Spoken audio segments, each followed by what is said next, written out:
One of my friends did suggest that I could be a senior librarian of memes, which I have to admit would be a great career.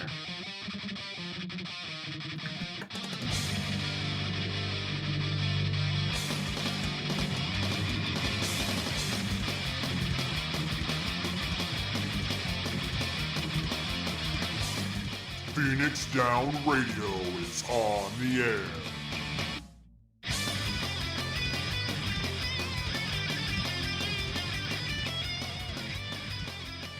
Welcome everybody to Phoenix Down Radio, episode number 140. I'm your host, Klauss Nightbringer, and joining me we have Taliz and Seyrr again. Hey, what's going on, guys?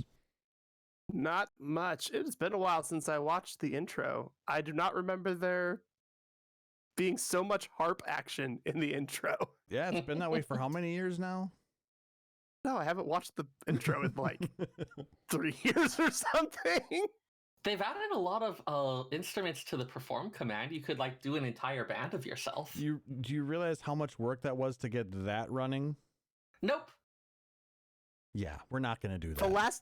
The last intro I watched, Luna and Chili introduced themselves with their own voices. Yeah, well, the front video part of it's been the same, and I cut out all the introductions after that, so yeah, it makes it a lot easier. When he finally gives me the axe, you won't have to worry about changing the intro. Yep. Well, I was gonna try and come up with something new, but then I realized how freaking difficult it actually is to mess around with video production, which is why we do all this shit live here at twitch.tv/PhoenixDownRadio. Nice segue. Excellent plug. Excellent plug. How have you guys been the past 2 weeks? Awesome. That's good. Pretty good, actually. Awesome. Glad to hear it. I haven't acquired any more cars since the last show. That's a record. Are you okay? I don't know. 2 whole weeks I haven't had a car.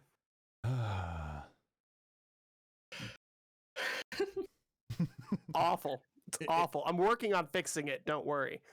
Kind of figured, but it was one of those things that you can't get a new car every day. That'd be a little difficult. Not yet. I'm sure you're working on it. You're going to try to, but... Oh, I could. The question is, can I also pay all of my bills? And the answer to that is no. Yeah. I got diagnosed with sleep apnea and got a CPAP machine, and I'm actually getting enough rest for once. It's so weird. Your brain works. Isn't it cool? I weeded my bookcase. I've been meaning to do it for over a year, and then one day I just did it. Hey, Seyrr, you want a copy of Kitchen Confidential? I have 2 by accident. Sure. I've been meaning to read that. It's good. So who are these people that are my co-hosts today? I don't quite recognize them now. You are not getting the old Seyrr back. This Seyrr is happier. Well, that's good. It just... This Seyrr will knife you and has the energy to do it. Well, Seyrr, would you like this knife or would you like this knife? Ooh. I think he was thinking more along the lines of a kitchen cleaver. Flexible. Because like... I gotta say, I think the second one, like, keep it simple. That one. This guy? Yeah. Yeah. Not simple, like, not overly fancy. Yeah, we probably shouldn't be showing that on on stream, guys. We shouldn't be showing that on stream. Why not? It's not a good thing. Oh, fine. We'll put the weapons away. Yes, please do. For now. We don't want to get demonetized or Would banned. they demonetize you for that? Yes, they can. Wow. Really? They can straight up ban you. Oh, well, if I get banned, y'all know what happened. Well, no, it won't be you. It will be us. If I get banned, y'all know what happened. But I got my first COVID shot on Wednesday, so that's a thing. How you feeling? My arm was sore for a few days, but I don't feel any different otherwise. Thankfully, nice. They say that the massive stuff doesn't come up until your second shot. So, are you ready to go start sneezing into other people's mouths again?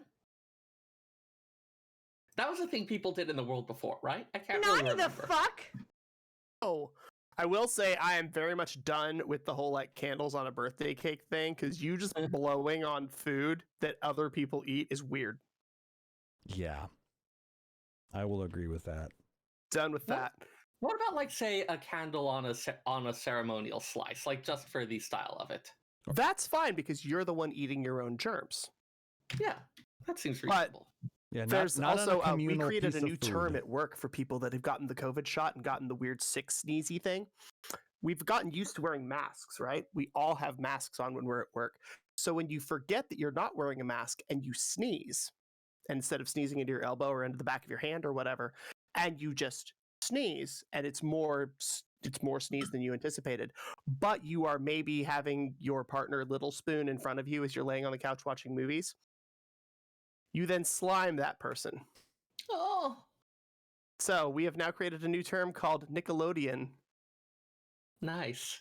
Look it up. It's when you Also- inadvertently slime somebody on the head. Had people like even with the mask on, I'd still been doing the like sneeze into your elbow thing. It just seemed You prudent, and I'm can't- used to it. You can't do that on Twitch. No. Well played, by the way. But yes, it's so we've created a new term on Urban Dictionary called Nickelodeoning. Oh boy. Being Seyrr, added you to- like words, right? Here's a new word that Yeah. you now can't get out of your brain. You're welcome. I'm more thinking about if it's on Urban Dictionary, there's probably already at least 2 definitions for the word there, and one of them was sexual. And you're not Oh, wrong. Urban Dictionary. All right. Well, let's go ahead and jump into some gaming community news. We've got a lot this week, don't we? Yeah, we do. Holy crap. Yeah, there's been some Final Fantasy 16 news. Apparently, in an interview that Yoshida had done with another group, he had mentioned that Final Fantasy 16 will have a story mode, or a mode that focuses on letting people enjoy the story. Trying to Nice. copy the URL here. Kind of interesting to just straight up be like, all right, some of you aren't here to be number crunchy. Here's your setting for that. Yeah. So Which will according be to really nice, because sometimes I don't want to be a number cruncher. I want to play a story. Yeah. I mean, if it's something where we're seeing more and more games where it's becoming this really story-driven thing where they want to tell this really cool and interesting story, and I really like games that can like use the gameplay to integrate with that, to like kind of build that. Like a story that you play and interact with is a really unique and fascinating experience. But if it's a choice of a slightly stripped down one where you're not getting that full interaction with it or not getting it at all, I would rather more people interact with it. Yeah. So basically, Yoshida appeared on the Game Hawk Corner on an episode of Tokyo FM's One Morning radio show to share a few tidbits on on Final Fantasy 16. And he said, "We really want players to enjoy the story, so we're preparing a mode for players who want to focus on the story. Since we have such the substantial support actions, we're of course preparing something easy to operate and smooth to play. Don't worry too much." I'm sure there's also going to be a normal and a hard mode, so for people who want to have a bit of a challenge as they go through the game. Yeah. But Well, that was the reason. That's honestly what kept 15 alive. Was there's 10 more levels to get. The experience jumps are huge, and there's a pile of crap, and it gets way harder. And we were like, okay, cool. I'll keep playing this game that just hit the ground and flopped. It's like, no, they kept that game going for like a year plus on. It's difficult. There's new difficulties. There's new stuff to do. If we get that right from launch so that our casual players can play a story, those of us with jobs and stuff can play the normal mode. And then if you want a challenge, there is the hard and the impossible difficulties as well. I mean, some people do also find that to be fun. For sure. Yep. But if you just want to be able to enjoy the narrative of a Final Fantasy story, now you'll be able to without too much difficulty. Then there was just an absolute ton of Final Fantasy VII news last week. I don't know if you guys ended up catching the Sony State of Play, but at the end of it, they had announced that Final Fantasy VII Remake is going to be on PS5, and it's getting additional content. It's called Final Fantasy VII Remake Intergrade, and it's going to feature Yuffie Yep. So adorable. in a We're Moogle getting a ninja. hoodie. You get to play as Yuffie in a Moogle hoodie.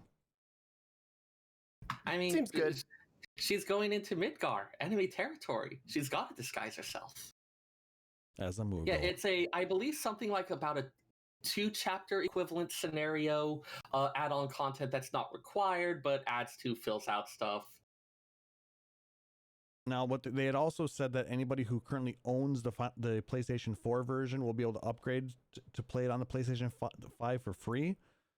However, I've also heard that the integrated DLC for Yuffie will be an additional cost. And the integrated DLC will not be available for PS4. So Correct. the expectation is that going forward, it's going to be a PS5 series. Yes. Most likely. It's not a huge surprise. And the fact that they're doing kind of what they did with 14 when we moved from PS3 to PS4 is you can move forward for free, but if you want to keep doing stuff, you need to buy the next thing.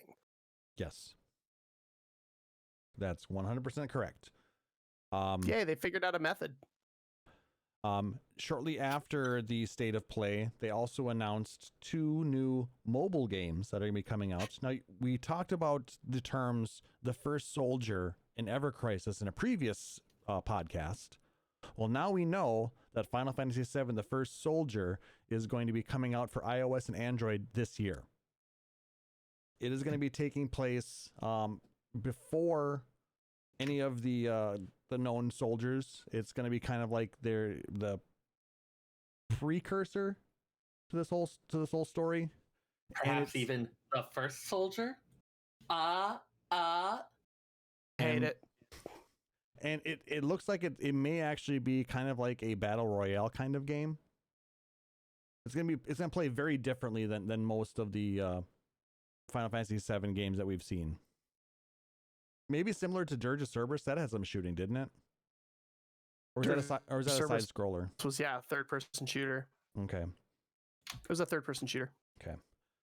But speaking of that, If I'm thinking of the right game. the one for PSP? Yeah. Yeah, because I never played it because I never had a PSP. But I had a PSP, but I never ended up playing Dirge of Cerberus. But what's cool is we may end up getting to be able to play it because Final Fantasy VII Ever Crisis will be coming out in 2022 for mobile. And that is going to be basically all of the Final Fantasy VII stories in a different format.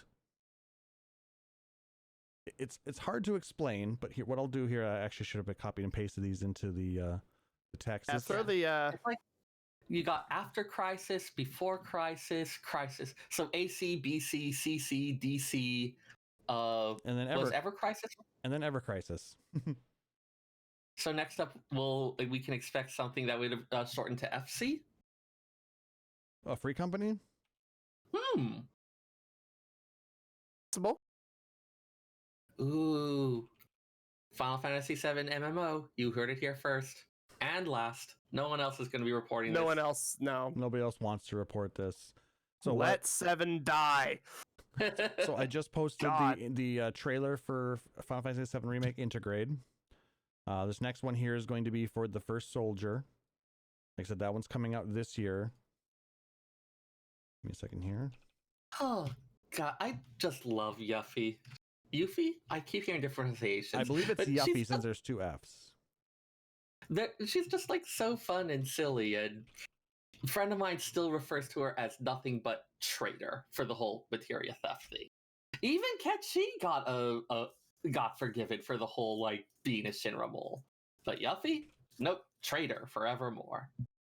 And the last one there I posted there is Forever Crisis. And that, like I said, that's coming out in 2022.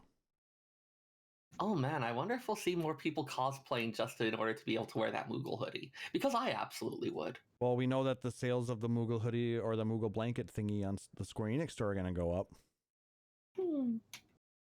Oh, Moogles. With in-game product placement now. And if you... Is there anyone that actually sells like just outright sells the cosplay of various characters? Like Square Enix selling cosplay of it. I don't know if any like first party whatever type companies do that for any of their Generally, things. no. You can find a number of companies that are selling stuff like that on eBay or Alibaba or a number. But there's not like an official, hey kids, you No. can dress up like a Cloud from our famous game, Final Fantasy VII. Generally, no. Occasionally you might find a licensed version of it from somewhere, but a lot of times I feel like that's cosplays an are. untapped market. There was like the licensed Chocobo Moogle Carnival t-shirts for 15 that were running around for a while. Those were very popular at KupoCon for like 2 years. Yeah, t-shirts are one thing, but full-on cosplays they're generally not going to sell like that because there's so many variables that would need to be taken into consideration to make it Makes profitable. sense. But Oh gosh, like sizing and fit alone. Yep. No. That's why most cosplayers make their own costumes or they have them commissioned. Yeah. Much more customization at that point. Mass production of clothing is hard, especially because people have so many different bodies. Very true.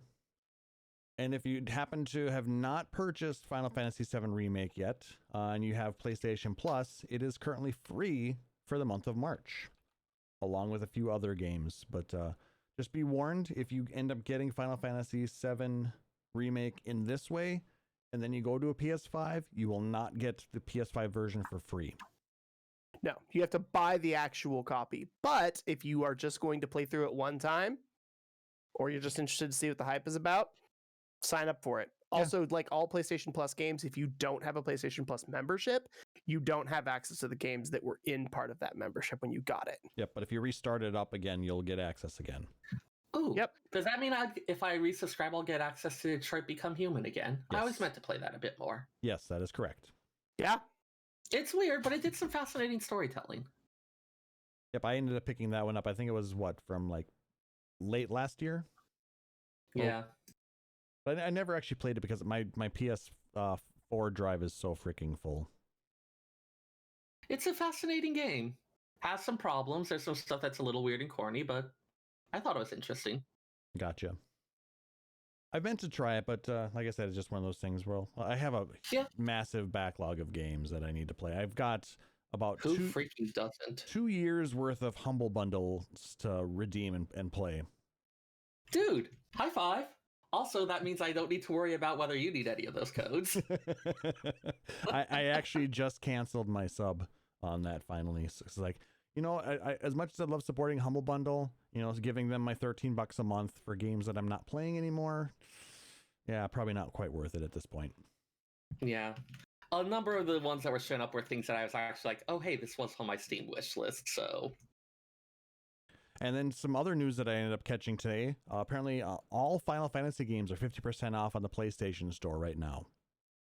True. Huh. So through March 17th, every Final Fantasy game on the PlayStation Store is 50% off. So if you want to play the original Final Fantasy VII or Final Fantasy VIII Remastered, or if you want to get into World of Final Fantasy, maybe get the Maxima upgrade, or you want to get Chocobo's Mystery Dungeon, everybody... They're 50% off right now. Yeah, Horrible. Mystery Dungeon's like $20. 12 Zodiac Age is like 25. 8's like 12. I think World is 15, and then the Maxima bundle is like 7. Highly recommend the Maxima bundle because it adds a lot of stuff that you can capture that's really, really helpful. And they integrate it into the whole game, so you don't get this like game plus very obvious power creep expansion. It feels very solid. And Rain and Lon just have like their comic interplay is just great. I am it's really something. hoping that they make a second game.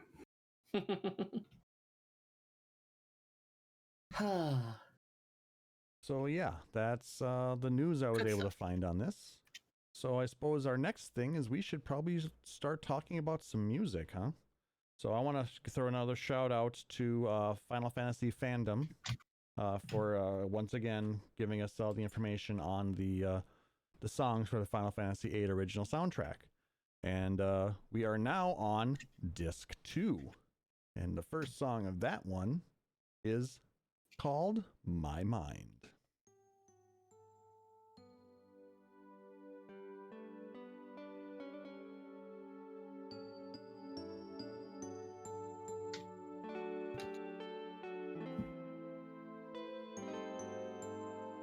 What's the level for you guys? Does that sound okay? Yep. Good here.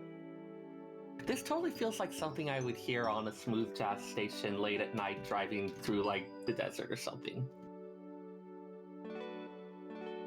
This eventually becomes the love theme for Squall and Renoa. And Oh yes, this is where you first hear. What is the name of this? Eyes on Me? yes, it's got the well, actually, no, we heard a little bit of it in a couple of the songs in the first. Oh, disc. it's from Julia playing the piano. So this is the second time we've And from the encountered dance. this melody. And from the dance. Yes. So this is actually the third. So yes, we've encountered this melody before. Yep, this is definitely the strongest leitmotif for any of the songs in the soundtrack. Mm-hmm.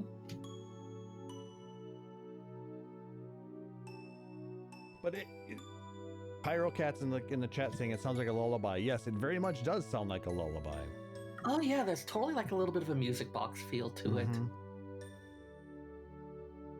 Like, what's that? When you get like music boxes as part of the soundtrack, there's always like the little bit like tinkling. It's like there's a certain poignancy to them, and I've never quite understood why. I think it's the subversion of how we hear notes. Like we are used to hearing notes in like a 3/4 or a 4/4 time. A music box, if you're winding on it, and that wind isn't as tight as it starts to wind down and go slower, the notes aren't hitting correctly. And so if you're like plinking against metal, if there's less notes in that area, the spindle will spin just a little bit faster and then hit 2 or 3 notes at once, then slow back down again.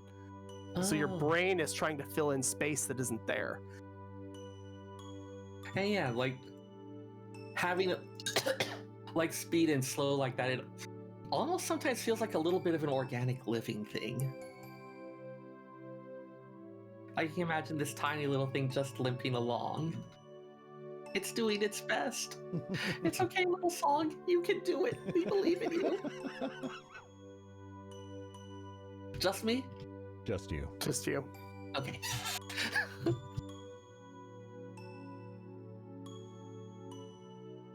I mean, I once anthropomorphized, had an existential crisis about, and felt very sad for, and almost cried about a slice of cake at a buffet dessert station, so I was 8.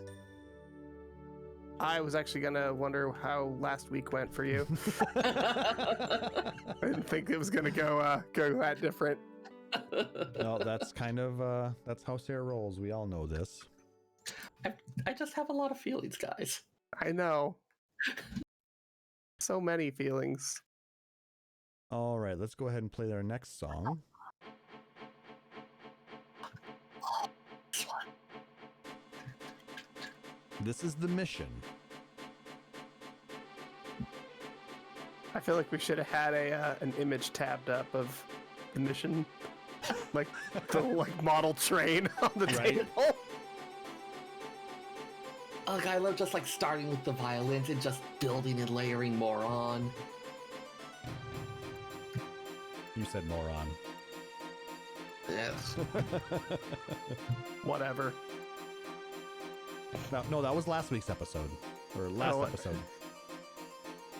Is one of the episodes going to be titled "Hot Dogs" with quotation marks?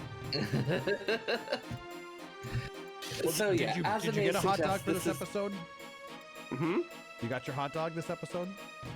No, I didn't go to watch Maya today. Yes, this plays during the Forest Owl's train mission and during the Chaos in Balam Garden. So yes, both situations with lots of complex moving parts, with a thing that they're trying to accomplish, and both ways going in with a plan that feels like low odds of success, high odds of dangerous exposure or death. Like, all the intricate fiddly little bits kind of add to that feeling. You're also trying to go in with Zell, and you're like, dude, we're gonna get killed. All Does anything wrong? I mean, he passed his seed exam. Barely. So did freaking Selfie, but so what? Selfie's very good at what she does. What does she do? Blow things up. Have unresolved trauma. I'm not wrong. I hate that you had an answer, and I hate that your answer was correct. Do you really, though? Do you? No.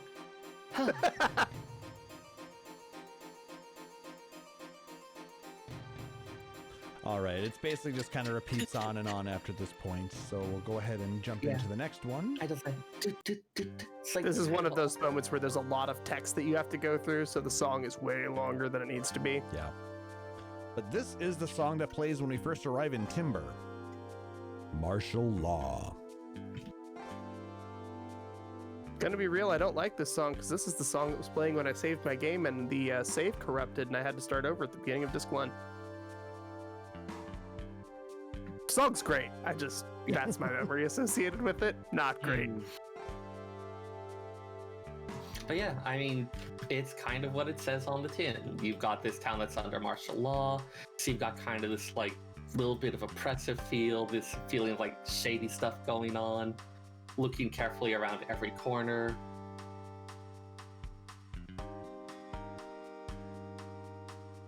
It This is definitely not a sets a safe good place. tone, though. This is not a safe place to be. Well, not same if you're time, it's- not if you're a trying to marshal up a rebel alliance. Yeah. At the same time, it's somewhere where you don't want to start making trouble. You're trying to keep a low profile. Yeah, and that goes well. Eh, I mean, the we had Timber Owls Zell. have big dreams. Yeah, the Timber Owls have big dreams, but then we also have Zell and Selfie.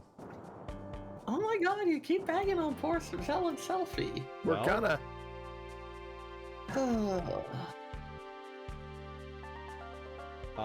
Booyah. Dude, like, he was almost single-handedly responsible for my defeat of Omega Weapon. Oh yeah, no, Zell's crazy powerful. He's just obnoxious. He's rambunctious and high-spirited. He sure is something. Once again, I'm not wrong. A friend of mine cosplayed as Selfie and she described it as, I get to be as dumb as I want and it can be in character. And I was like, so really? She goes, I definitely cosplayed as Selfie on a weekend that I forgot my meds. Oh boy. I was just like, that's all I needed. That's all I needed. And on that note, let's go ahead and move on. I still sing her train song when I get to ride on trains. This is the Galbadian anthem called Cactus Jack. I do kind of wonder where that name comes from. Is it supposed to be like the Union Jack or something, only with cact bars? That's the only thing I can think of, because I mean, when I think of Cactus Jack, I think of one of Mick Foley's wrestling personas. Bang bang! A very different Cactus Jack. So you watched on Thursday nights too, huh? I watched a lot of wrestling back in the early 2000s. Oh, now we have the stirring second verse that no one can remember the lyrics to. So what you do is you just kind of mumble along, and you come in strong on the last bit of the phrase. So it's like, yeah, you were totally knew the words that were singing the whole time. Jaeger. It's that. It's that. That's all it is.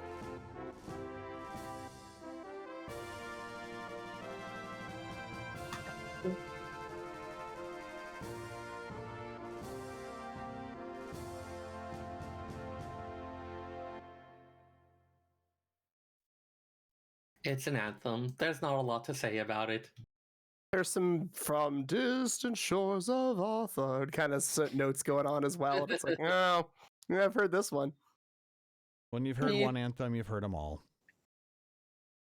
They That's tend not, to use a lot of the same types of motifs, stirring, trumpet, whatnot. that's not true, but anyway. Next song. Fight Okay, a songs. lot. Militaristic anthems use that.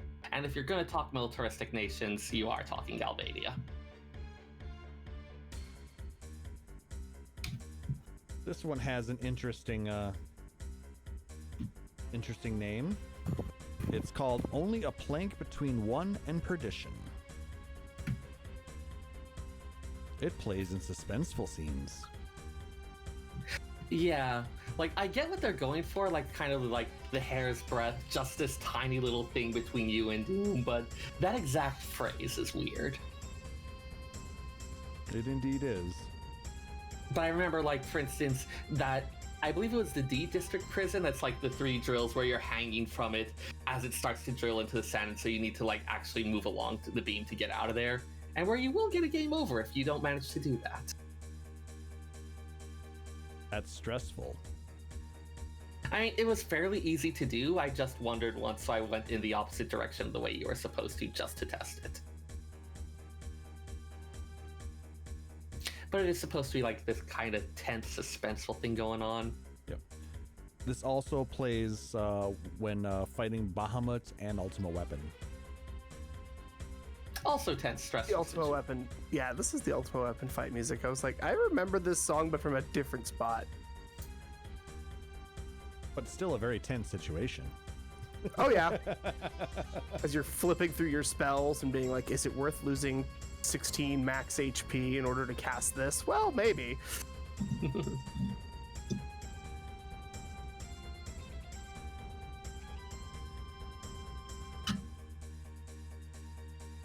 All right, and we're back to that tense, almost like clock ticking type thing.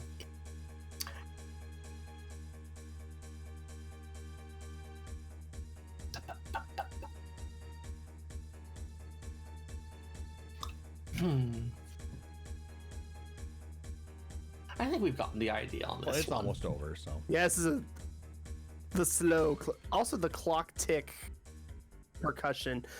Klauss, you don't really do percussion for your music, right? I have done percussion, but I just know you more as a guitar guy. well, when I first started, I started on piano, which is technically a percussion. But then I did play drums for a little while in band, but so I'm pretty good with keeping a beat. Okay.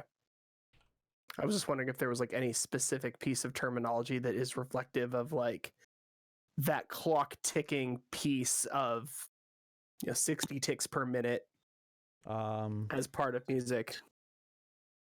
I would call that the beat.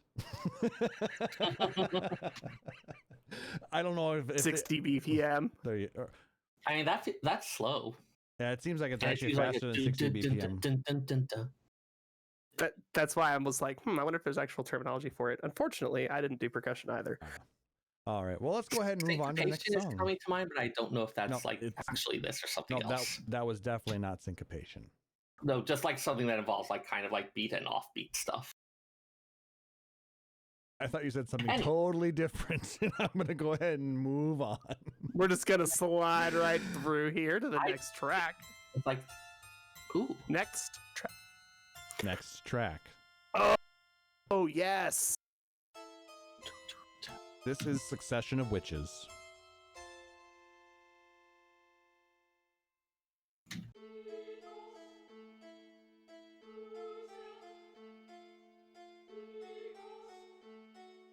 We've heard those words before in that opening theme. Correct. Mm-hmm.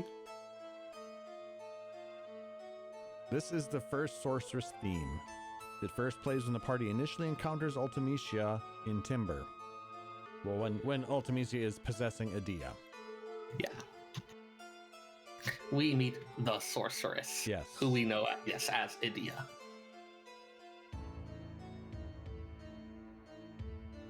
And it's spoopy. Yeah. It's very spoopy. Like you've got kind of.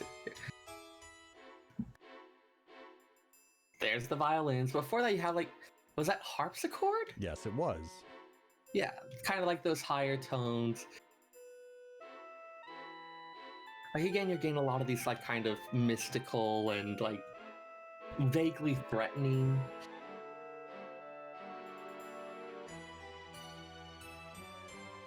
this is a world where, for the most part, magic doesn't exist. There's this whole thing about how, like, the spells that you use are mostly done through this phenomenon referred to as paramagic, which is a thing that is very distinct from, like, actual true magic.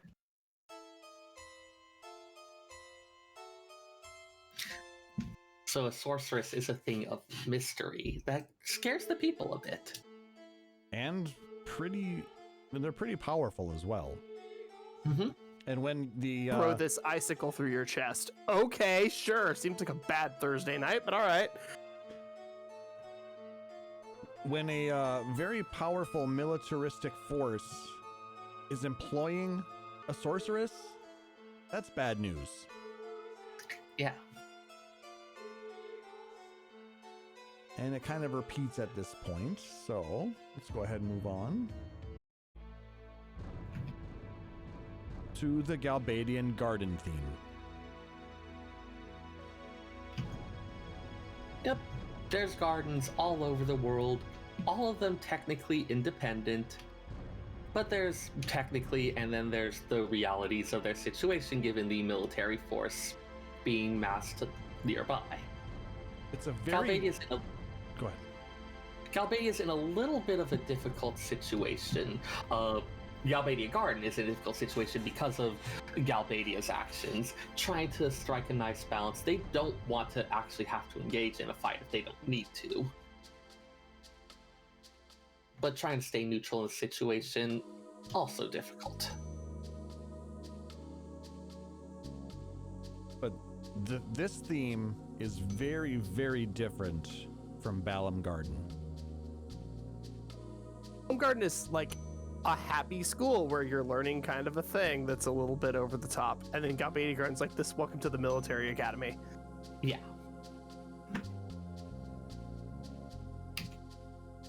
Yeah, I mean, they're both kind of technically military academies, but Galbadia is the one that definitely is leaning a lot more towards the military side of it than the academy side. For anybody that's read Hunger Games, this is District 1 and 2. Where they definitely did not train their people for any of this at all. Nah.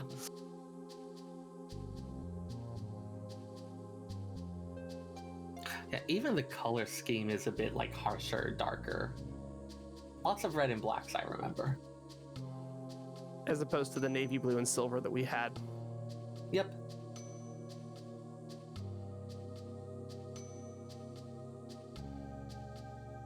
All right, I think we can go ahead and move on with this one. A lot of the themes are a little longer and have a lot of repetition.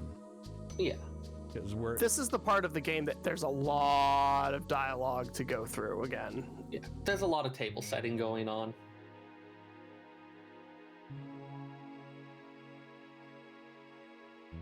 And this one is called Unrest. Yeah. Just for context, we are at Galbadia Garden because we went and did this complicated train mission and captured the president who turned out to be a decoy. And all this stuff has happened and things went badly and we kind of need to go to ground. Yeah. We And done messed up. Yeah, and you've got these seeds that the Galbadian army would really like to have a talk to. So we're seeking refuge at one of our sister gardens, which they're not really able to provide. Again, that precarious situation they're in. If they're sheltering these people who attempted to kidnap the president, they're going to have a lot to deal with themselves.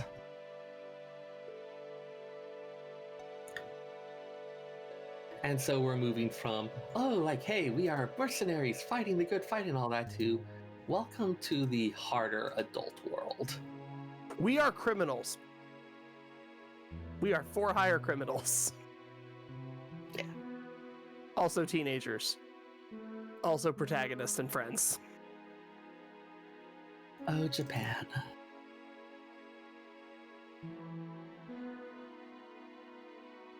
But yeah, it's setting kind of a... Yeah, we don't know what's going to happen. All right, let's go ahead and play the next one. Oh man, you want to talk sketchy stuff again? This is, do you remember Kids Run Through the City from FF6? Feels like that. Kind of, but Kids Run Through City was a bit more like, hey, here's a peaceful town.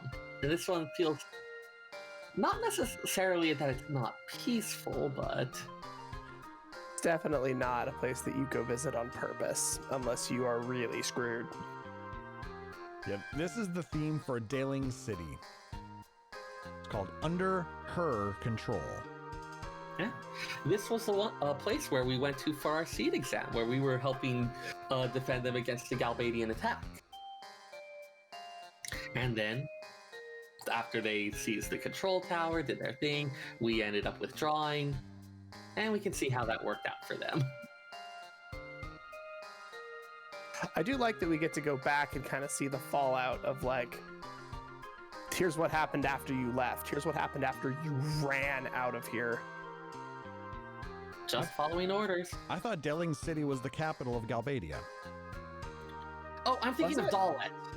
Yeah, Yeah! We do go back to Dalit, but just not here. yeah. Yeah. Okay, no, this is Daling City. I totally mixed that up with Dalet. You're right. So did I, because you said it, and I was like, oh, right, that's the name of it. Nope. Wow, I apologies. knew something. Ugh, learning.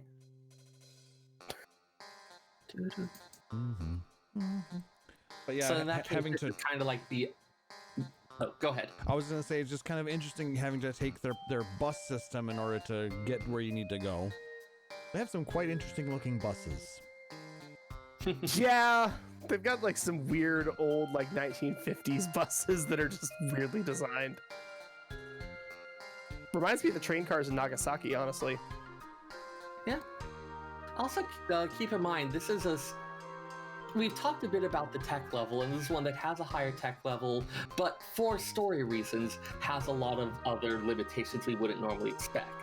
There is worldwide communications through the equivalent of like your fiber optic or like your undersea cables, but no radio signals. That one for specific plot reasons, but it's like the tech level is a little bit weird in some regards, and there's signs that there's some kind of strange distortion of it. We have cars, we have weird buses, we have flying schools, and we still punch things. Hey, they didn't know the schools were flying, and that was mostly ancient tech. It's still there. All right, let's go ahead and move on to the next one.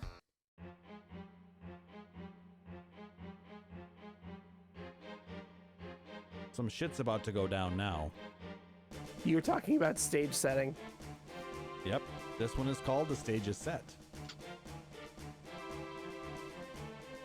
And this plays in preparation to assassinate the sorceress.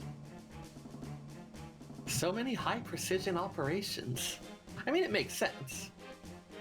We're gonna jump on this moving train. We're gonna kill this weird demon in a cave. We're gonna play a card game. We're gonna graduate high school. And then we're gonna assassinate a sorceress. It's been a busy ass week. Yeah. Like, Not- this is all in like a couple days. Like, all of FF8 takes place in like a month and a half. It's a lot of stuff. Yeah, time is rather compressed in this game, isn't it? Oh my. And I mean, they don't shy away from it. This isn't a, oh, you're going to do glorious battle. This is an assassination mission. You're going to be sniping her. This is a person who is too great a threat to live, and so you are going to be killing her by any means necessary. Well, sniping is the plan. As we all know, no plan survives first contact with the enemy. Nope. But yep, more of those military-style themes. Yeah, we get a new friend from the Galbadian garden, and Irvine, who's supposed to be their best sharpshooter, and he's cocky. He wears a big cowboy hat and a duster, And he flirts like crazy with Selphie. He talks a big game, but unfortunately, when the time comes to it, he freezes. So he chokes. He's just like everybody else. He's scared.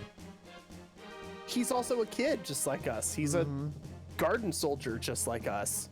Actually, so he is specifically not a member of Seed. This is very relevant to some stuff, which also goes a long way towards explaining why he freezes up. Oh, right, because he's not as trained as we are. Partly. So it's not that. So that's part. So we'll be covering some of it, or we get into some stuff, but one of the big things being that the Seeds use those guardian forces, which are the things that like kind of take up residence in your mind, and there's some amount of memory loss associated with it. And he doesn't use them. Yep. So he remembers stuff that the others don't, and is surprised that they don't remember because he doesn't know about this phenomena. And that's also part of why he chokes when comes time to actually load up and fire that rifle. Because he knows who he's shooting, he knows what her relationship is to everyone else, something that all of those others have forgotten. Well, we don't know any of this yet. Yeah, at this point, you don't know any of that. All we see is target. He sees friend. He sees family. He sees family that doesn't seem to recognize him or is acting weird about it or something. He doesn't really get it. He's a good character, but... Yeah. And yeah, he flirts with Selphie like crazy. All right, let's go ahead and play the next one. Oh, we're back to the harpsichord. This is another one that plays in a sorceress scene. It's called A Sacrifice. It plays when the sorceress gives her speech in Delling City. What a barn burner of a speech it is, too. She's been introduced as this force that's going to help Galbadia take its rightful place in the world. The sorceress and Galbadia together side by side. And then she comes up to remark on the interesting history the world has with sorceresses, how so many of her kind have been attacked, hunted down, the normal types of things one do as witches, and now they welcome the monster into their city, and cheer her on. I believe during that speech, as the Galbadian president starts being like, hey, what's going on with this? She actually kills him in front of the crowd to raucous applause. By the way, 8's dark. If anybody hasn't played 8, 8's dark. Just so you know. Yeah, just a little bit.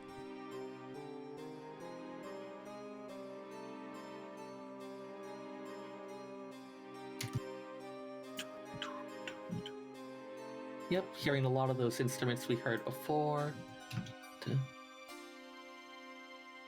Those bits that we get before the Phethos, Lusec, and the other ones.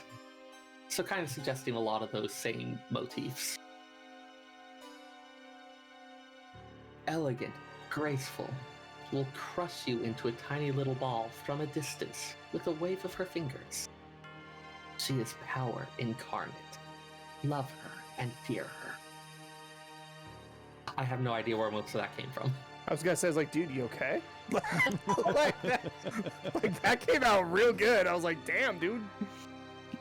Script that shit. All right. And next song. Here we go.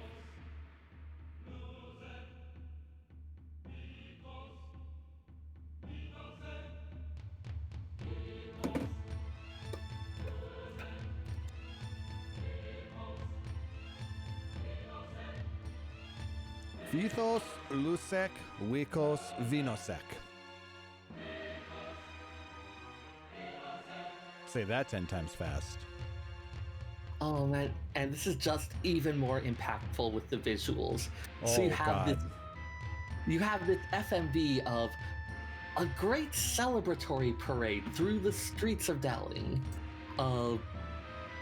Dancers, and I'm not even quite sure what those costumes were supposed to be. But this great thing of all stuff celebrating the sorceress, a huge parade float that she rides on through the streets with the crowds cheering. It actually pulls to, as this is going on, to a thing where you start having your characters able to move through it, sneaking through the crowd as this is all going on.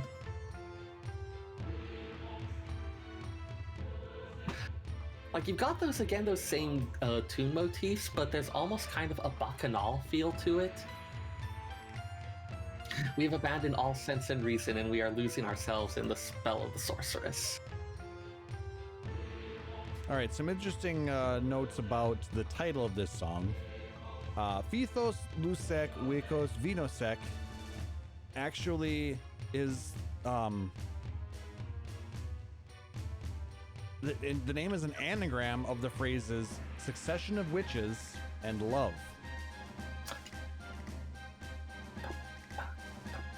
It's not actual Latin. No. It doesn't actually mean anything, by the way, if anybody was curious. It just sounds like it. But yeah, kind of the summary of these two major themes of the game. And a little bit of interesting trivia on this. In the 2004 Summer Olympics, the American synchronized swimming duo were awarded a bronze medal for their performance to the pieces. They used this and Liberi Fatali. So yeah. It's kind of nice to see a lot of this music actually start trickling out to the culture at large. I know Final Fantasy IV's theme of love has been, I think we discussed before, it was used as like an actual thing for music learners in Japan. Yeah, still is.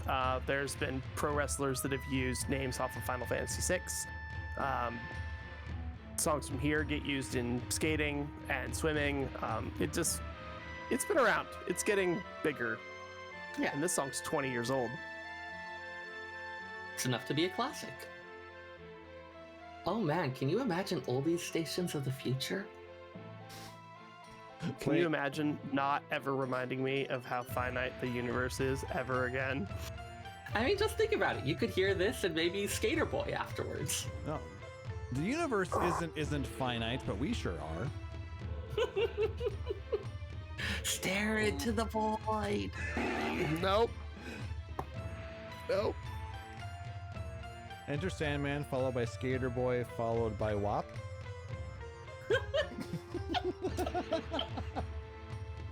Yes. Yes. I want to Beautiful. be there for that. Oh, God. Yeah, it's only 30 years from now. Come on. We'll still be here. Back in my day. All right. This is a long song because the parade is actually pretty long in this scene. So Yeah, you've got an entire like this is where the operation is actually going down. Two teams moving into position, going through intricate planned things that, of course, as said, fall apart at first contact with the enemy. We're still in disc 1, by the way, for those keeping up. in Not the for much game, longer. yes. In game that comes in on 4 CDs, we're still on disc 1.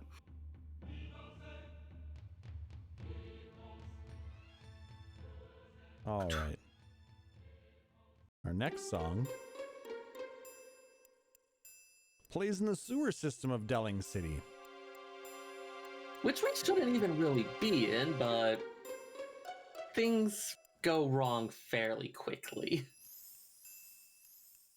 Well, we've been found out about, and And this particular one involved, so Quistis's team actually stops back at I forget his name, but Rinoa's father's mansion. Because Rinoa's been locked in. Her dad doesn't really approve of this whole resistance thing, but at the same time is not about to turn his daughter in. And after Quistis and Rinoa had an argument earlier, Quistis decides that the right move here is to go back and apologize to Rinoa before going out on this mission. Rinoa has slipped out of the house.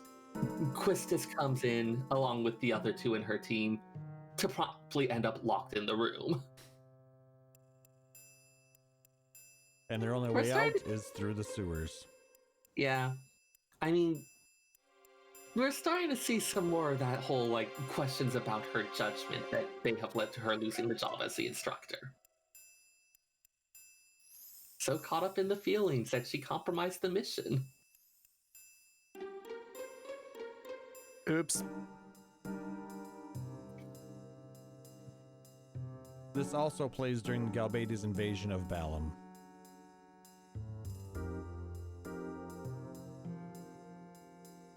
The city, not the Balam, the garden. city, not Balam Garden. Yep.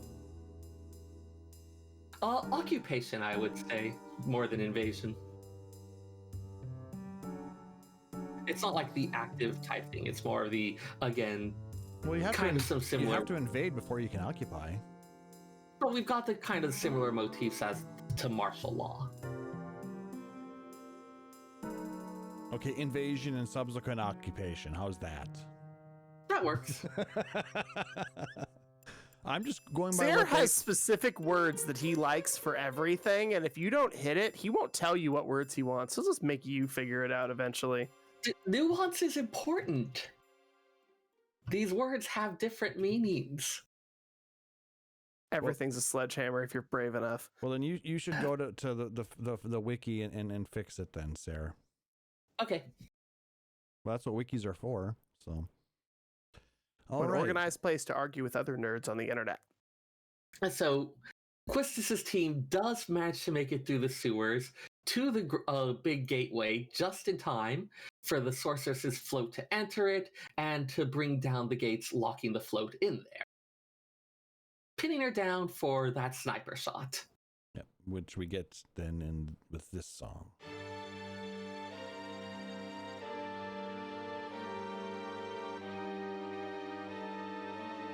This is Premonition. It plays when the party fights a sorceress.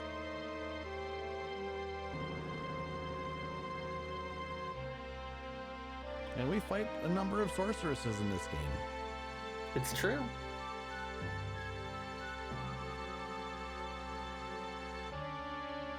Irvine manages to collect himself, takes the shot, which is we see streak across the Delhi City Plaza through the to the gateway towards the sorceress, who reaches up a hand and creates a shield that the bullet bounces right off of. Which means it's time for Plan B. Direct assault. Wait. It's never a good idea. It's what we have left at this point. You complete the mission one way or another. But this is music that we are fighting the sorceress on her terms and on her ground. 'Tis true.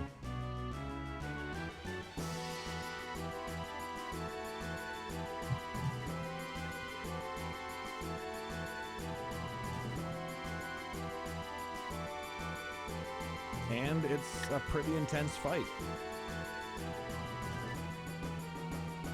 The music actually fits very well.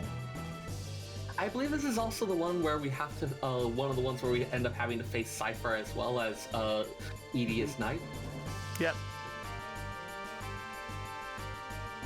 Good old Seyrr, who blew our cover, gave away important information, is the entire reason that the seeds were implicated in an earlier thing on the sorceress, is now working for the enemy.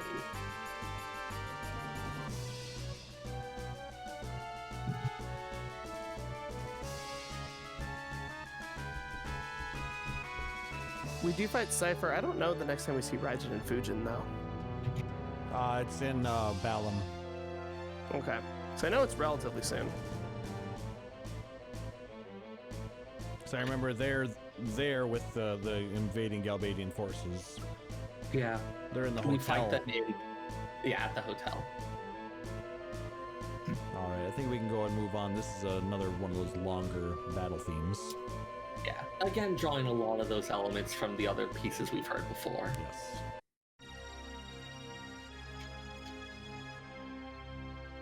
Now this one has spawned a lot of different theories and controversies in Final Fantasy VIII. The song Just is a called few. Wounded, and this plays when Squall is shot through the chest with a giant icicle. What did you expect going up against the sorceress? This is also the end of Disc 1 in the game. You get shot with the ice, you fall off the float, and then It's it technically game gives you over. a chance to save. But, Yep, and then you but, save and you move on. but no, the rest of the game is just Squall's dream, his after-death dream. Oh God, no, not That is crap. that is a theory. Yes. No, it's not even a good theory. There are plenty of not very good theories that catch on. I don't know. I always thought that was kind of funny. It's an entertaining and intriguing one, but it's not one I would take too seriously. No, it's yeah. Anyway, so after that, in starting at disc 2 of the game,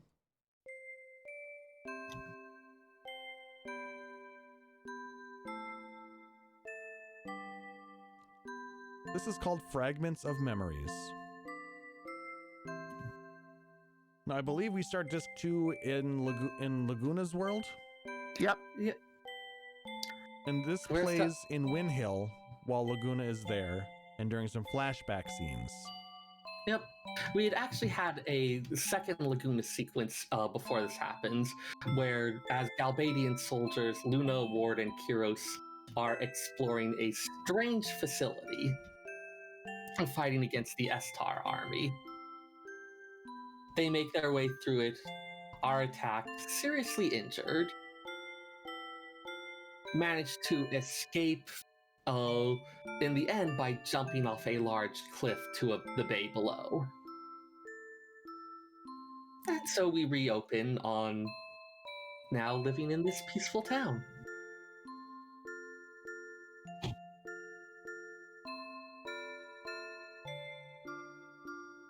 And watching snippets of life in Windhill, of the nice lady at the bar that Laguna chats with, about the young girl who he has lots of fun little silly games, and about our watchers wondering why the hell they're seeing this. I love all the gray text. What? What is happening?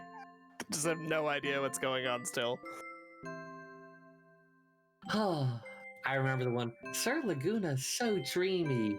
You can tell who's saying that one. Squall, right?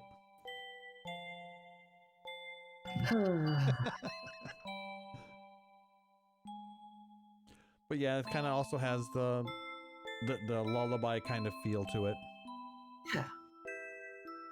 as if this were all a dream. Or for No. Squall, it's a nightmare.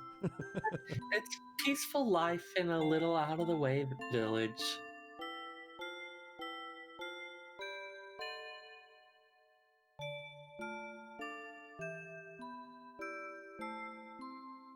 All right, let's go ahead and move on to the next one.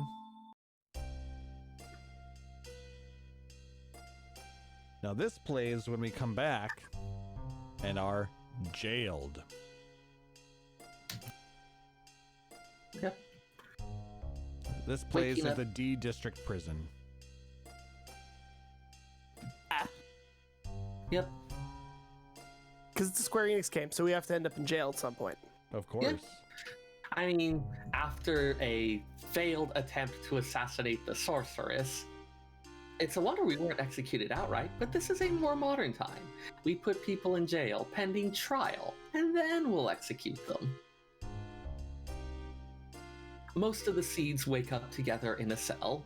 Squall is conspicuously missing, having been brought upstairs to an interrogation room for special attention.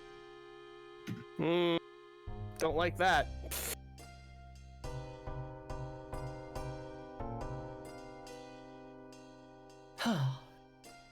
Yeah, I believe it's Quistis, Zell, and Selfie down in the cells. Sounds right. Yeah. Zell, having also apparently passed out as part of this most recent dream sequence, In Windhill, it had been Laguna and Kiros.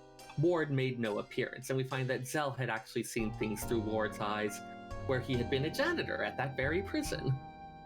Well, doesn't Meaning, that just seem very, what's the word? Convenient. Yeah. Also convenient that, of course, everyone's equipment has been taken away, but Zell doesn't fight with weapons.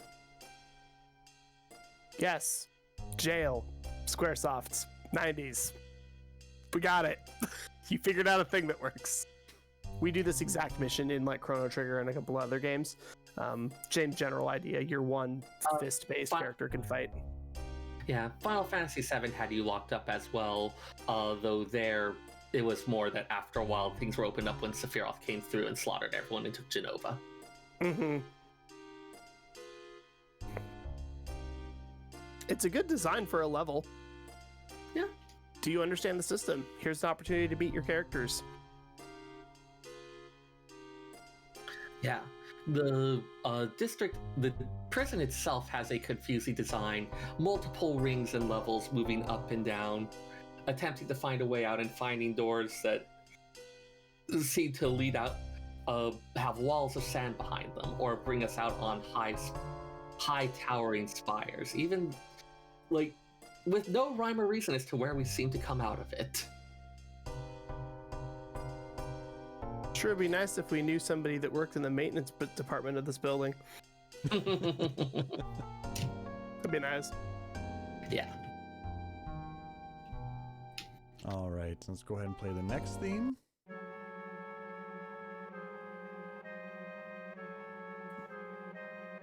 This is called Rivals.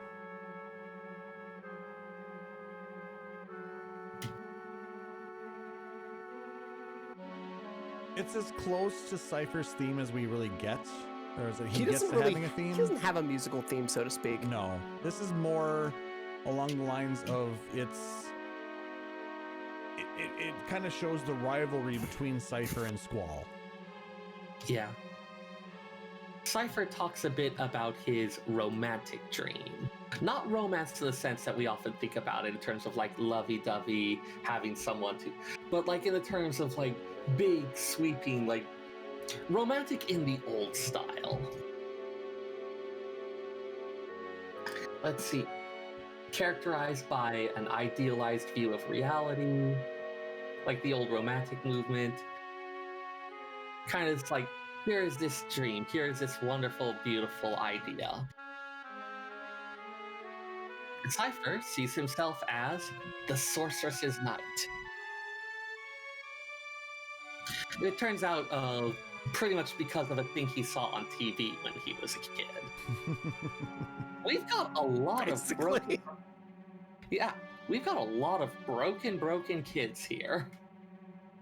Really? The orphanage that builds child soldiers has broken kids? No I'm shocked. way. Nah. Everybody's legit. Yeah. Like, is Cypher really like this person who hates Squaddles, or is he thinks, as a Sorceress's Knight, I have to have someone that I face off again. I have to have an enemy. Otherwise, what am I protecting the Sorceress from? Why are you making your own Moriarty? You don't need to do that. But then what's the point? That wouldn't be his romantic dream. What's the point of being the Sorceress's Knight if there's never anything that you can bravely defend her from?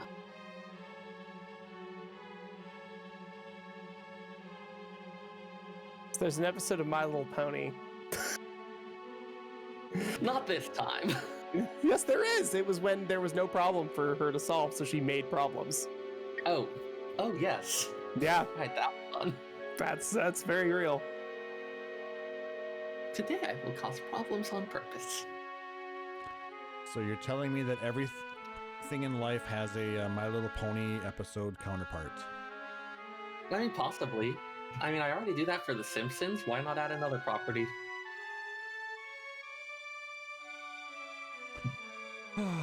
And the final song of this, of Disc 2.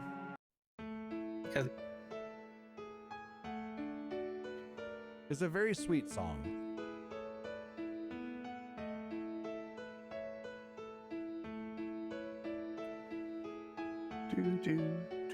It's called Ami, and it's a friendship theme for Squall and the party.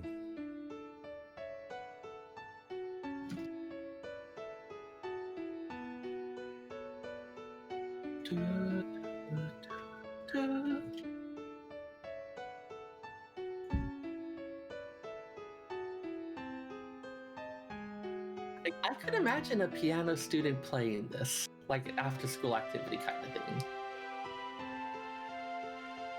Or it's like a...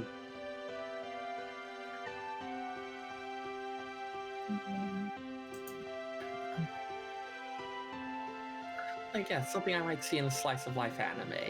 Just like one of the breather episodes where the friends are just spending some time together. Those precious, irreplaceable moments. Yeah, this first plays when Selphie's party resurfaces in Fisherman's Horizon after they sabotage the missile base. That's a fun time. And that's basically what they're doing when they show up, is they just start kind of reminiscing on some of the better times that they had, because things are kind of going to shit right now. Yeah, I believe at this point, the party that went to the missile base hasn't come back. In fact, the entire getting to Fisherman's Horizon involves a whole bunch of stuff, with Galbadia deciding to go ahead and strike back at the Garden by launching missiles, with dividing up into two parties, one of which is going to the Garden to try to alert them and see if they can do anything to protect it, and the other heading to the base to try to stop the launch. The Garden itself taking wings, so to speak, or hovering circle, whatever you want to call it. Magical fairy dust circle that lets you fly.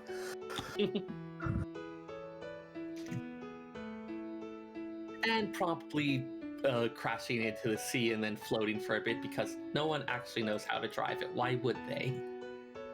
They didn't even know that it could do that.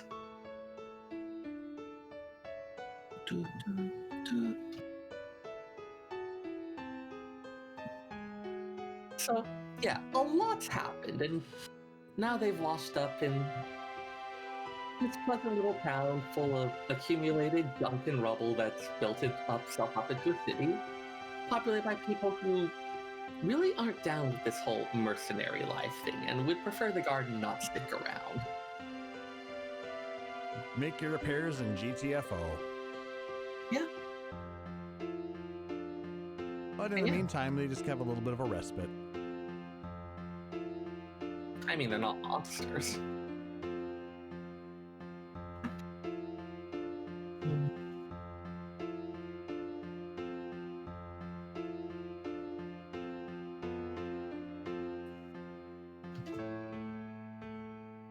It's a nice little song. Yeah, that's another one that I will hum sometimes when I'm working. And that right there is disc 2. I feel like we're 2 discs into the soundtrack and we're only like a disc and a eighth into the actual game. Well, some of those themes will be recurring, of course. Yeah. We have the various sorceress fights.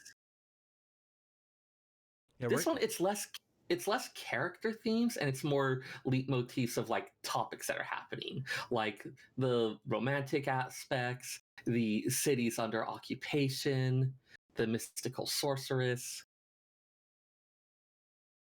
Which I now get to go play through, because during the show I purchased and have downloaded and have started Final Fantasy VIII. Nice. Awesome. So I was like, God, I missed this track. God, this was a good scene. This is, you know what? It's $12. I'm just gonna go buy it. So I did. Yeah, on sale now. Yep. I already have it on Steam, so they touched it up quite a bit. It looks really good. yeah, the FF8 remaster actually does look pretty good.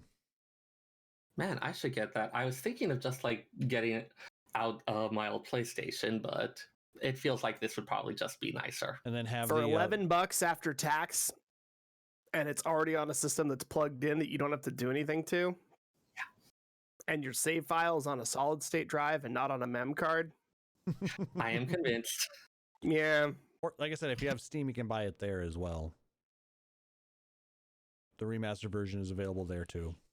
Yep. I don't know if it's on the same Cool. sale, but depending on which one's easier Probably to is, play. honestly. It's on sale quite frequently, to be honest with you. Yeah. I mean, Steam sales are a thing. Yes. That said, the Switch is nice and portable. True. There's options. Anything else you guys want to go over? Yes, actually. In other loose Final Fantasy news, there is a book that a friend showed me.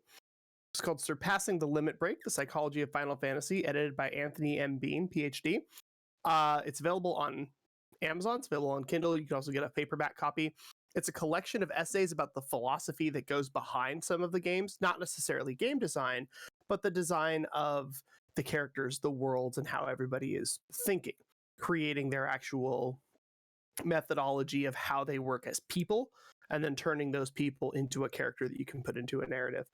So, highly recommended. Interesting. This sounds like my kind of thing, yes. I nearly just bought you a copy and sent it to you, but I didn't know if you had a Kindle or not. I don't. Should probably fix that. We'll talk later. Yeah. All right. Yeah, since I didn't see you guys prepare up either a Librarian's Corner or a prep station segment this week, I didn't know if you guys had anything My else you prep wanted to station talk. segment was I have been a vegetarian for a month and I had to learn to cook all over again from the very beginning. And it's very difficult. Yeah, It's been fun, though. it's one of those things that you don't realize until you do it, just how much stuff you have. It's like, oh, that depends on this. Oh, how do I build this without having this ingredient available? I don't get chicken stock. I don't get drive-thrus. I don't get any of that. I finally was like, I'm keeping eggs and seafood or I'm gonna die. So like I had to do that. But Fair. it's been interesting. It also has given me a new perspective on some of the Stormblood recipes that were very Japanese influence and Asian influence, where there was no meat preparation. It was either cured, salted and dried, or cooked to death and braised if it was cooked at all. And it's used in such moderation where things like cheese is used as a seasoning in Japan more than an actual like topping or an ingredient. Beef or pork in mapo tofu is not really the main ingredient in mapo tofu, but it is in there. And it's kind of understanding that respect for animal protein very, very differently. So when I do make another prep list or prep table, it's gonna be very different because my perspective just got expanded and I'm really excited to do more research. Hungry now. You're welcome. And if there's any topics you guys out there want to hear about, you can always hit us up on email. You can email us podcast@phoenixdownradio.com. You can hit us up on Twitter @phxdnradio, or you can just comment on our YouTube videos or wherever you listen to our podcast and just let us know what you want to hear. I mean, a lot of these ideas come from you guys.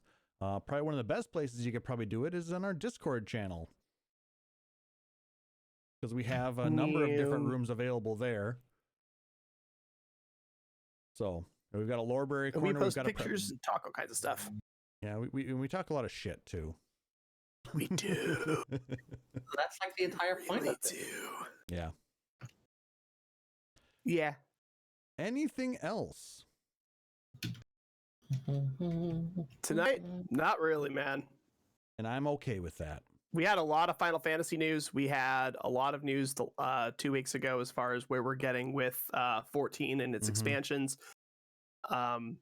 In the event that there is a Final Fantasy game that we've covered by music-wise or something that we've talked about that you are interested in and you want to know more about, but you can't, make the plunge to play an 80-hour game or whatever, talk to us in Discord. Let us know. Let us know what you do have time for, because there's probably a part of this franchise that you will absolutely love that will not take away all of your time and energy. but will still give you more perspective so that you can enjoy these music and can enjoy these stories. Maybe you just want to play Theatrhythm. Yeah. Honestly, it's a music game. You'll have a good time. Yeah. DS, right? DS. And I think And there's a smartphone version as well. Oh, they have. Okay, I haven't seen that one, but yeah, I mean, that's the thing. Like, a lot of this music is really great because it's associated with the scenes. It has all this other stuff going on with it. There's this deep meaning, but also it's just good music in its own right. Mm-hmm. And we hope you guys have been appreciating all of this. And if you are really enjoying it, we do strongly encourage you to reach out, search for it on wherever you buy music, and pick it up, because it's really worth the listen. Man, I should make like a workout track list just from Final Fantasy music. I'm pretty sure I could do it. You can probably find it on search Spotify. Battle theme and just go. Like, that's just... And throw in some Chocobo themes. There you go. As you're running. Chocobo theme while doing cardio just feels like way too on the beak, though. Little.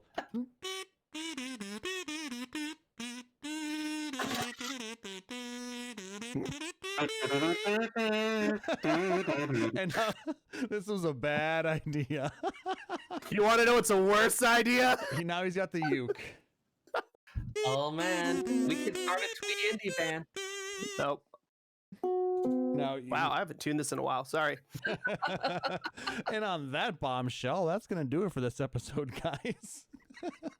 If you liked what you heard, please make sure to like, subscribe, and follow us on Apple Podcasts, Google Podcasts, YouTube, or whatever your preferred podcatcher is. And if possible, please leave us a rating or review. It really does help us know what you think of the show and helps us to be found in the algorithm, really. So if we want to spread out there, we need more people to know about us.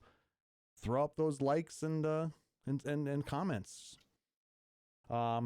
If you really dig the show, you can consider subscribing here at twitch.tv/PhoenixDownRadio, where you get access to a number of subscriber-only emotes and badges, and just have a good time. Or you can go out to patreon.com/PhoenixDownRadio and support us out there, like our benevolent overlord, Rory Fenrir. All proceeds go towards growing the show, cover hosting costs, allow us to do some fun things, and grow the show, and just keep making things better as we can. But any kind of support, whether it's emails, likes, tweets, retweets, follows, subs, whatever, it's all greatly appreciated. We just love doing this every other week and hanging out with you guys. If you want to check out our backlog of podcasts, go out to our website, PhoenixDownRadio.com. And if you have questions, comments, ideas for the show, hit us up on email at podcast@PhoenixDownRadio.com. Again, you can hit us up at Twitter at PHXDNRadio. And check us out live when we go live here to play video games every so often, or just to do the podcast here at twitch.tv/PhoenixDownRadio. So who wants to do the shout outs first? I think Seyrr does. So 2 shout outs this week. First, shout out to Vasha Solari, a friend of mine who has given me a crash course in a lot of Eureka this last week and a half or so. I went from something like rank 24 to rank 54 and through several different zones and several weapon upgrades. Thanks to both your instructions and explanations of the mechanics, as well as the callouts for various notorious monster pops and the like. So thank you so much for that. It's been really fun fighting stuff with you, and I hope we get to do a bit more. I also want to shout out my good friend and one of the former hosts and friends of this podcast back at the very beginning, Tristan Nalo, also known as Derek, who has been developing a RPG independently as a craft project that he's actually planning to take onto a I think he's actually about at the Kickstarter point, called Lux Primora. It describes it as inspired by Golden Sun and other classic JRPGs. He's been posting a lot of cool stuff for it. I've been discussing music and art with him, and he's doing a really good job, and I'm proud of him, and it looks like an exciting game. That sounds cool. Shout out to you there, man. When we have more information on that, we'll definitely post about that. Yeah. Can go ahead and pass some of that along a little bit later. But yeah, they're starting to put up like concept art and themes and the like. So it's one of those things where it's becoming real. Wow. And Isn't it just like Oh, and yes, you can find me on Twitter at FF14Seyrr. That's FFXIVSEYRR. Where in addition to retweeting my friends' cool projects, I also occasionally post pictures of cool food that I made or interesting library things that I found. Very nice. Taliz. So Pyrocats, who has been awesome enough to play a game that they don't like with a friend so that that friend would not be bored with the other people that are also in their play group. I also was able to, through her frustration, take that experience and have her try Final Fantasy XIV. Oh. Ooh. This is a person that doesn't use controllers and doesn't play video games at all. And so handing them a PS4 controller and throwing them face first into Eorzea seemed like the best idea that I could have possibly done. You're And either gonna somehow, magically, I get a text about 3 days later. You know, I'm playing Sea of Thieves again, and I still really hate this game. And I hate it more now that I've gotten to try 14. It's like, yeah! Yes! We're going to have somebody Also- new join us on Hyperion, perhaps? Also, Possibly. Pyro, why are you playing games you don't like? Life's too short for that. I deleted Saga Scarlet Grace earlier today. I bought it like last week and I can't stand it. I'm just out $30. Yeah, so shout out to Pyro for being a real life crafter, and boy oh boy am I excited to hand them the reins of a character that has the ability to do lots and lots of crafting. Nice.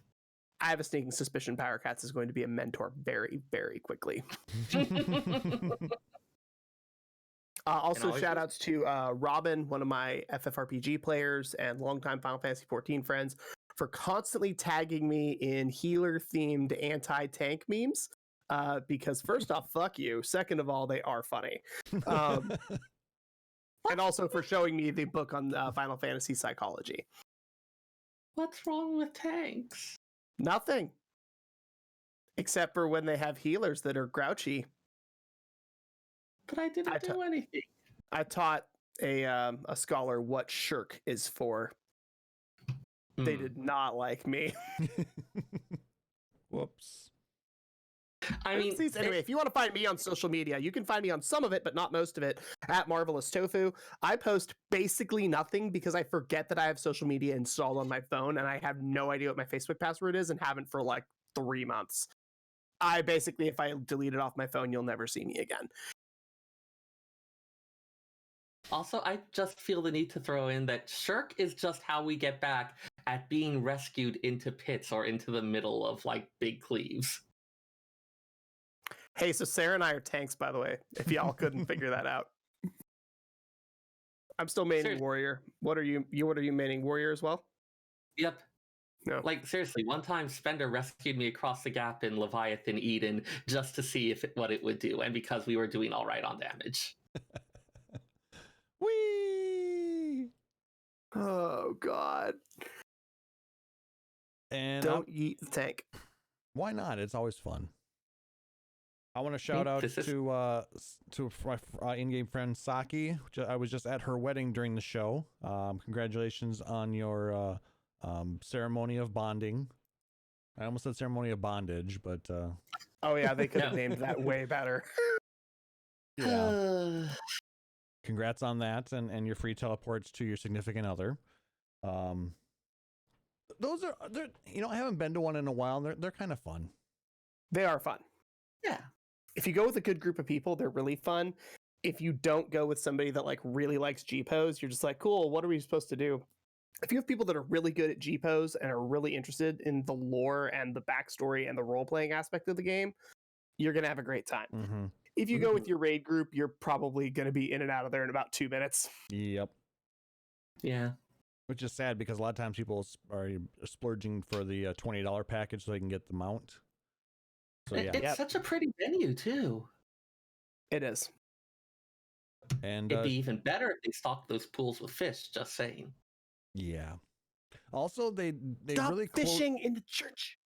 No. they closed off, or you can't really get around a lot of the Sanctuary of the 12.